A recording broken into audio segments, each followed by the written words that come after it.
Hi friends, welcome back to Nandu's life Kannada. ನಾನಿವತ್ತು ಈರುಳ್ಳಿ ತೊಕ್ಕು ಮಾಡೋದು ತುಂಬ ಈಸಿಯಾಗಿ ಸಿಂಪಲ್ಲಾಗಿ ಬಾಯಿ ಕೆಟ್ಟೋಗಿದೆ, ಇಲ್ಲ ನಮಗೆ ಅಡುಗೆ ಮಾಡೋದಕ್ಕೆ ಪೇಷನ್ಸ್ ಇಲ್ಲ ಅಂತ ಅಂದ್ಕೊಳ್ತಾ ಇರೋರಿಗೆ ಈ ವಿಡಿಯೋ ತುಂಬಾ ಯೂಸ್ಫುಲ್ ವಿಡಿಯೋ. ತುಂಬ ಈಸಿಯಾಗಿ ಕೂಡ ಮಾಡ್ಕೋಬೋದು, ಹಾಗೆ ಬಾಯಿಗೆ ರುಚಿಯಾಗಿರುತ್ತೆ. ಬಾಯಿಗೆ ಜ್ವರ, ನೆಗಡಿ, ಕೆಮ್ಮು ಇಂಥವ್ರಿಗಂತೂ ತುಂಬಾ ಸೂಪರಾಗಿ ಸೂಟ್ ಆಗುತ್ತೆ.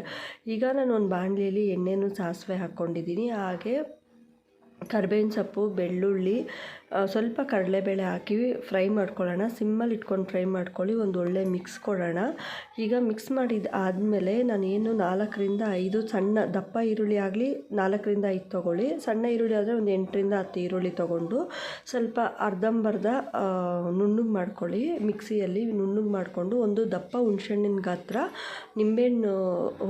ದಪ್ಪ ನಿಂಬೆಹಣ್ಣಿನ ಗಾತ್ರ ಹುಣ್ಸೆಹಣ್ಣನ್ನ ನೀರಿನಲ್ಲಿ ನೆನೆಸಿಟ್ಕೊಂಡಿದ್ದೆ. ಅದನ್ನ ನೀರು ಹಾಕ್ಕೊಂಡು ಸ್ವಲ್ಪ ಉಪ್ಪು ಹಾಕಿ ಒಂದು 10ರಿಂದ 15 ನಿಮಿಷ ಕಡಿಮೆ ಉರಿಯಲ್ಲೇ ಸಿಮ್ಮಲ್ಲಿ ಬಿಟ್ಬಿಡೋಣ. ಫ್ರೆಂಡ್ಸ್, ಯಾರೆಲ್ಲ ಫಸ್ಟ್ ಟೈಮ್ ನನ್ನ ಚಾನಲ್ ನೋಡ್ತಿದ್ದೀರಾ ಪ್ಲೀಸ್ ಸಬ್ಸ್ಕ್ರೈಬ್ ಮಾಡ್ಕೊಳ್ಳಿ. ಹಾಗೆ ಪಕ್ಕದಲ್ಲಿರೋ ಬೆಲ್ ಬಟನ್ನ ಕ್ಲಿಕ್ ಮಾಡಿ, ನಾನು ಹಾಕುವಂಥ ವೀಡಿಯೋಸ್ ನಿಮಗೆ ಬರುತ್ತೆ. ಹಾಗೆ 1.5 ಸ್ಪೂನ್ ಖಾರದ ಪುಡಿ, 1/4 ಸ್ಪೂನ್ ಧನಿಯಾ ಪುಡಿ, ಸ್ವಲ್ಪ ಅರಿಶಿನ ಪುಡಿ ಹಾಕಿ ಚೆನ್ನಾಗಿ ಮಿಕ್ಸ್ ಮಾಡ್ಕೊತೀನಿ. ನಾನು ಸಿಮ್ಮಲ್ಲೇ ಇಟ್ಕೊಂಡಿದ್ದೀನಿ. ಯಾಕೆ ಅಂದರೆ ಜಾಸ್ತಿ ಇಟ್ಕೊಂಡ್ರೆ ಬೇಗ ತಳ ಅಂಟ್ಬಿಡುತ್ತೆ. ಅದಕ್ಕೇ ಅವಾಗವಾಗ ಕೈ ಚೆನ್ನಾಗಿ ಆಡಿಸ್ತಾ ಇರಿ. ಹಾಗೆ ಸುತ್ತು ಎಣ್ಣೆ ಬಿಡೋ ಥರ ನಾವು ನೋಡ್ಕೋಬೇಕು. ಸುತ್ತು ಎಣ್ಣೆ ಬಿಡ್ತಾ ಇದೆ ಅಂದರೆ ಆಗಿದೆ ಅಂತ. ಸ್ವಲ್ಪ ನೀರಾಗಿದ್ದರೆ ಚೆನ್ನಾಗಿರೋದಿಲ್ಲ. ಇದನ್ನು ನಾವು ಒಂದು ಜಾರಲ್ಲಿ ಹಾಕ್ಕೊಂಡು, ಒಂದು ಬೌಲಲ್ಲಿ ಹಾಕ್ಕೊಂಡು ಫ್ರಿಜ್ಜಲ್ಲಿ ಇಟ್ಕೊಂಡ್ರೆ 15 ದಿವಸ ಯೂಸ್ ಮಾಡ್ಬೋದು. ಹಾಗೆ ಇಟ್ಕೊಂಡ್ರೆ ಒಂದು 5 ದಿನ 6 ದಿವಸ ಯೂಸ್ ಮಾಡ್ಕೋಬೋದು. ಸ್ವಲ್ಪ ಕೊತ್ತಂಬರಿ ಸೊಪ್ಪು ಹಾಕ್ಕೊಂಡು ಸರ್ವ್ ಮಾಡ್ಕೋತಾ ಇದ್ದೀನಿ. ಬಿಸಿ ಅನ್ನಕ್ಕೆ ಮುದ್ದೆಗೆ ಹೇಳಿ ಮಾಡಿಸಿದ ಕಾಂಬಿನೇಷನ್ನು. ಒಂದ್ಸೆಲ್ಲರೂ ಟ್ರೈ ಮಾಡಿ.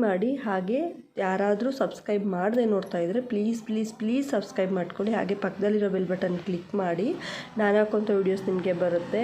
ಐ ಹೋಪ್ ಈ ವಿಡಿಯೋ ನಿಮಗೆ ಇಷ್ಟ ಆಗಿದೆ ಅಂತ ಅಂದ್ಕೋತೀನಿ. ಇಷ್ಟ ಆಗಿದ್ದರೆ ಕಾಮೆಂಟ್ ಮಾಡಿ, ಶೇರ್ ಮಾಡಿ, ಹಾಗೆ ಲೈಕ್ ಮಾಡೋದನ್ನ ಮರಿಬೇಡಿ. Thank you so much.